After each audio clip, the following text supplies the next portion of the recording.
Hey class! So I am going to read chapter 2. Also, I just realized that I said that I was going to read this book every Fridays, but if I do that, we will not finish in time before your summer break. So I am going to have to read at least 2 or 3 chapters Monday, Tuesday, Wednesday, Thursday, and Friday. That way we can finish the entire book. I am going to post the videos inside of your guided reading assignment. Obviously, you don't have to watch these videos. If you just really enjoy the story, just watch it for fun, but don't stress out about watching it if you have a lot of homework, okay? So I'm going to go ahead and read chapter 2. If you want to follow along, go ahead. Chapter 2. That summer I found Winn-Dixie was also the summer. Me and the preacher moved to Naomi, Florida, so he could be the new preacher at the Open Arms Baptist Church of Naomi. My daddy is a good preacher and a nice man. But sometimes it's hard for me to think about him as my daddy because he spends so much time preaching or thinking about preaching or getting ready to preach. And so in my mind, I think of him as the preacher. Before I was born, he was a missionary in India, and that is how I got my first name. But he calls me by my second name, Opal, because that was his mother's name, and he loved her a lot. Anyway, while me and Winn-Dixie walked home, I told him how I got my name, and I told him how I had just moved to Naomi. I also told him about the preacher and how he was a good man, even if he was too distracted with sermons and prayers and suffering people to go grocery shopping. But you know what I told Winn-Dixie?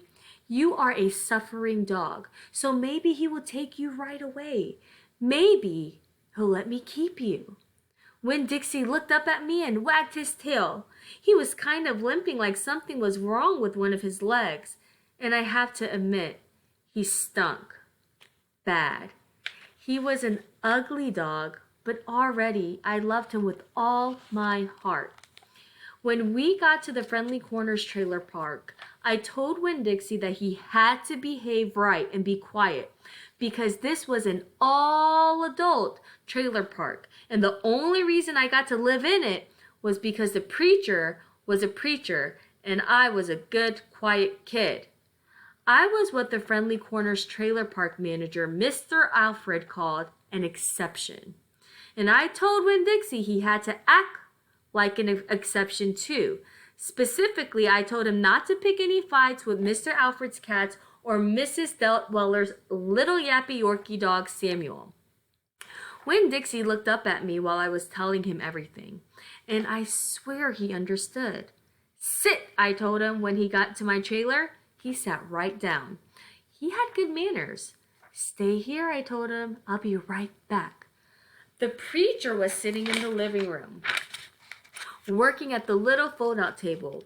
He had paper spread all around him, and he was rubbing his nose, which means he's thinking hard. Daddy, I asked. He said back.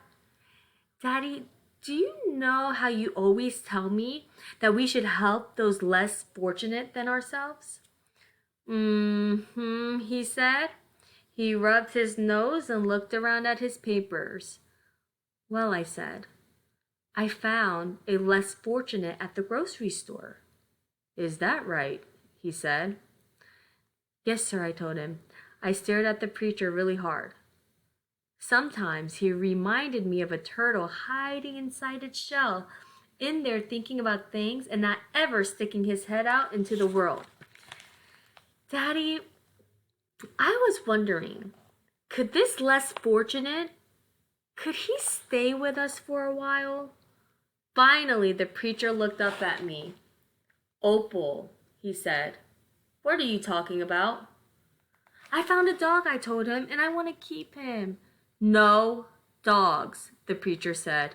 We've talked about this before. You don't need a dog.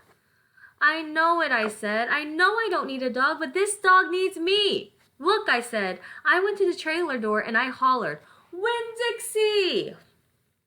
Winn-Dixie's ear shot up in the air, and he grinned and sneezed. And then he came limping up the steps and into the trailer and put his head right in the preacher's lap, right on top of a pile of papers. The preacher looked at Winn-Dixie. He looked at his ribs and his matted up fur and the places where he was bald. The preacher's nose wrinkled up. Like I said, the dog smelled pretty bad. Winn-Dixie looked up at the preacher. He pulled back his lips and showed the preacher all of his crooked yellow teeth, and wagged his tail and knocked some of the preacher's papers off of the table. Then he sneezed and some more papers fluttered to the floor.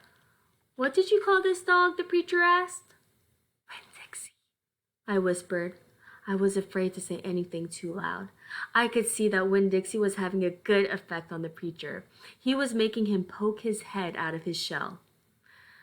"Well," said the preacher, "he's a stray if I've ever seen one." He put down his pencil and scratched Winn-Dixie behind the ears. And a less fortunate too, that's for sure. "Are you looking for a home?" the preacher asked real soft to Winn-Dixie. Winn-Dixie wagged his tail. "Well," the preacher said, "I guess you found one." All right, that's it for chapter 2. I hope you enjoyed the first 2 chapters, and I look forward to reading chapters 3 and 4 for you on Monday. Bye!